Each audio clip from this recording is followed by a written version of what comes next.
स्वागत छ यहाँलाई। म सुशान्त। आजको भिडियोमा हामी फ्लो भर्सेस ओपासिटीको बारेमा हेर्न जाँदैछौँ। अभियसली फोटोसपकै कुरा गरिरहेका छौँ हामी। अब हामीले कतिपय केसमा चाहिँ फ्लोलाई र ओपासिटीलाई एउटै वेबाट युज गरिरहेका हुन्छौँ। यस्तो हेर्दा झट्टै हेर्दा एउटै हो कि जस्तो लागिरहेको हुन्छ। कतिपय हामी थुप्रो कन्फ्युज भइरहेको हुन्छौँ। त्यही कुरालाई हामीले हेर्न जाँदैछौँ है। अब आजको भिडियोमा चाहिँ अलिकति कन्फ्युजिङ हुन्छ, त्यही भएर मैले प्रेसर पेन छ मसँग, मैले यो युज गर्दिनँ। म प्योर माउस मात्रै युज गर्छु है। सुरुमा मैले बी थिचेँ ब्रस टुलको लागि होइन, नयाँ लेयरमै गरिदिउँ। अब सुरुमा मैले एउटा कलर लिएँ यहाँबाट है, रेड कलर लिएको छु मैले। अब मैले यहाँनिर ब्रस गरेँ भने यहाँ देख्न सक्नुहुन्छ मैले जुन कलर लिएको त्यो 100% ब्रस भइरहेको छ। मैले अब ओपासिटीलाई चलाएर 25% मा राख्दिएँ है त है। अब मैले 25% मा राखेपछि हामीले जुन कलर लिएको छौँ त्यसको 25% पेन्ट भयो। चाहे मैले यहाँ जति रिपिट गरौँ, यहाँ माथि ओभरल्याप गरिराखेको छु मैले, यसरी जति पेन्ट गरे पनि त्यो 25% भन्दा बढी पेन्ट हुँदैन है। अब मैले एकचोटि यो रिलिज गरेर फेरि दोहोऱ्याएर थिचेँ भने चाहिँ अनि बल्ल अर्को 25% यहाँ माथि एड भयो। अझै पनि मैले यहाँ फेरि रिपिट गरेँ भने यहाँ डार्क हुँदैन। फेरि एकचोटि छोडेर फेरि रिपिट गरेर फेरि क्लिक गरेर अनि चाहिँ फेरि ब्रस गऱ्यो भने फेरि अर्को 25%, अर्को 25%, अर्को 25। जतिचोटि हामीले जति स्ट्रोक एड गर्दै जान्छौँ त्यति हाम्रो त्यो 25% एड हुँदै जान्छ है। अब ओपासिटीलाई 100 राखेर मैले फ्लोलाई चाहिँ 25% गरौँ है त। फ्लोलाई मैले 25% गरेँ, ब्रस अझै ठुलो बनाएँ मैले भने। अब मैले यसरी ब्रस गर्दै गएँ भने हेर्न सक्नुहुन्छ काहीँ गाडा काहीँ फिक्का भइरहेको छ नि। किन भन्दाखेरि मैले एकै ठाउँमा यसरी घोटिरहेँ भने जति घोटिरह्यो त्यति मैले छोड्नै पर्दैन क्या। अघि हामीले माउस छोडेर डबल ट्याप गरेपछि मात्र ओपासिटी बढी जान्थ्यो, गाडा धेरै हुन्थ्यो नि। अब हामीले यो छोडेर र नछोडेर मतलब भएन। हामीले एकचोटि क्लिक एन्ड ड्र्याग गरेर यसरी पेन्ट गरिरहेको छौँ, हामीले त्यहाँ जति घोटिरहन्छौँ त्यति डार्क हुँदै जान्छ कि। जस्तो मैले यो आँखामा एउटा कुनै कलर गर्नु पऱ्यो भने मैले यदि फ्लोलाई चाहिँ 25% राख्ने भने के हुन्छ हेर्नु है त। 25% मैले फ्लो राखेँ, हाम्रो कलर रेड नै छ। अब मैले यसरी ब्रस गर्दै गएँ भने मैले यसरी अब छुटेको ठाउँमा त रिपिट गर्नु पऱ्यो होइन। यसरी मैले रिपिट गर्दै गएँ भने के हुन्छ त, हाम्रो चाहिँ यो रिपिट भएको ठाउँमा चाहिँ गाडा भयो, काहीँ फिका भयो, यो चाहिँ बिग्रियो हाम्रो है। अब जस्तो यो कन्डिसनमा हामीले के गर्न सक्छौँ त, फ्लोलाई चाहिँ 100% राखेर मैले ओपासिटीलाई चाहिँ 25% राखेँ भने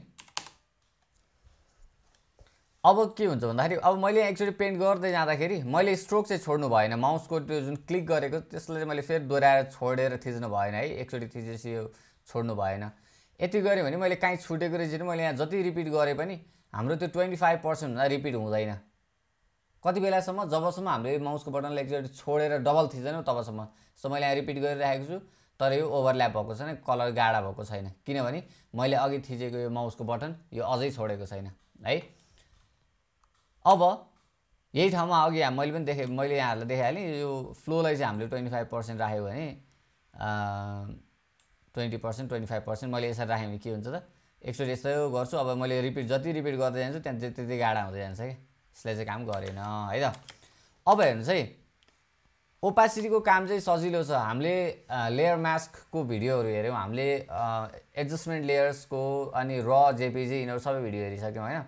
हामीले एडजस्टमेन्ट लेयर्सहरू युज गर्दाखेरि अनि हामीले चाहिँ जस्तो कर्भबाट डज एन्ड बर्नहरू युज गर्दाखेरि होइन, जेसुकै गर्दाखेरि पनि हामीले कुनै ठाउँमा त्यसको भ्याल्यु कम गर्नु पऱ्यो कुनै पार्सियल ठाउँमा भने हामीले के गर्न सक्छौँ त, हामीले ओपासिटी युज गर्न सक्छौँ अथवा फ्लो युज गर्न सक्छौँ होइन।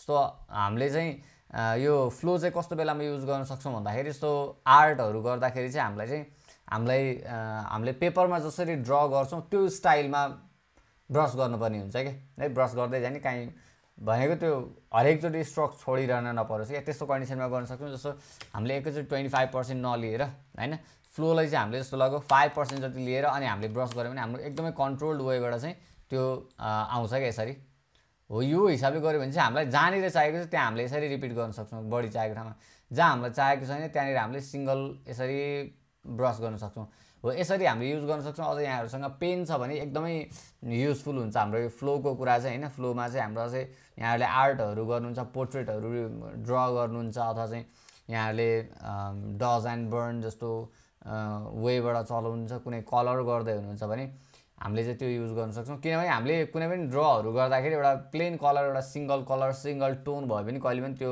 राम्रो देखिँदैन, एकदमै प्लेन हुन्छ हैन। इभन हाम्रो स्किनमै पनि त फरक फरक कलर हुन्छ, कहीँ हल्का गाढा हुन्छ, कहीँ अलिकति फिक्का हुन्छ, कहीँ हल्का येलो हुन्छ, कहीँ अलिकति रेड हुन्छ हैन। त्यो हुन्छ हैन। अब यहाँहरूले यहाँ तल पनि देख्नु भएको होला ओपासिटी र फिल भनेर, यहाँ चाहिँ ओपासिटी र फिल भनेको छ है। यो चाहिँ हाम्रो चाहिँ ओपासिटी र फ्लो छैन कि ओपासिटी र फिल छ। मैले माथिकोलाई 100% गरिदिएँ हैन। अब तलको हेर्नुहुन्छ भने चाहिँ अब यसमा चाहिँ खास हाम्रो ब्लेन्डिङ मोड अनुसार चेन्ज हुन्छ है। ब्लेन्डिङ मोड अनुसार यसले फरक रियाक्ट गर्छ। मैले ब्लेन्डिङ मोडको भिडियो पनि बनाइसकेको छु, यहाँले ब्लेन्डिङ मोडको पनि भिडियो हेर्नुहोस् हैन। सिम्पल वेबाट यहाँहरूलाई एकदमै काम लाग्ने एउटा सानो कुरा मात्र म के देखाइदिन्छु भन्दाखेरि चाहिँ, जस्तो मैले यहाँ कुनै टेक्स्ट लेखेँ, अब यसलाई एउटा मैले सानो स्याडो हालिदिन्छु यहाँनिर है। यो चाहिँ हाम्रो लेयर स्टाइल हो। लेयर स्टाइलको पनि भिडियो बनिसकेको छ। हाम्रो फोटोसपको र लाइटरुमको फोटोग्राफीको भिडियोहरू टन्नै अपलोड भइसकेको छ। फोटोसपको त अलमोस्ट धेरै भिडियो, एकदमै एडभान्स भिडियोहरू पब्लिस भइसकेको छ। यहाँले सिक्दै हुनुहुन्छ भने चाहिँ प्लेलिस्टभित्र गएर अथवा चाहिँ मेरो च्यानलभित्र भिडियोज भन्ने ट्याबमा गएर यहाँ सर्च गर्न सक्नुहुन्छ, अथवा चाहिँ त्यहाँबाट यहाँले हेर्न सक्नुहुन्छ है। अब मैले यहाँबाट स्याडो राखेँ हैन। अब हामीले कतिपय ठाउँमा याद गरेको छौँ, अझ हामीले स्ट्रोक राख्दाखेरि याद गरेका छौँ हैन। हामीले स्ट्रोक चाहिँ गाढा भयो हुन्थ्यो जस्तो लाग्छ, अनि हामीले ओपासिटी कम गर्दा के हुन्छ त, हाम्रो ओभरअल लेयर पनि ओपासिटी कम भइदिन्छ। हाम्रो स्ट्रोक, हाम्रो स्टाइल, हाम्रो लेयर सबै ओपासिटी कम भइदिन्छ क्या। तर हामीले यही ठाउँमा हामीले फिल चाहिँ चलायो भने नि हाम्रो एक्चुअल जुन लेयर छ, लेयरको ओपासिटी घट्छ, तर हाम्रो स्टाइलको ओपासिटी घट्दैन। मैले यसलाई 0 गरेँ भने हाम्रो स्याडो चाहिँ अझै यहीँ बाँकी छ। यो चाहिँ हाम्रो कस्तो कन्डिसनमा हामीले युज गर्न सक्छौँ, यसमा यस्तोमा भन्दा पनि अझै भन्दाखेरि हैन, यस्तोमा नि युज गर्न सकिहाल्छौँ हैन। तर हामीले मेनली कस्तोमा युज गर्न सक्छौँ भन्दाखेरि चाहिँ, कुनै ठाउँमा हामीलाई ग्राफिक्स डिजाइनिङहरू यस्तो ठाउँमा कतिपय ठाउँमा चाहिँ हामीलाई के चाहिन्छ भन्दाखेरि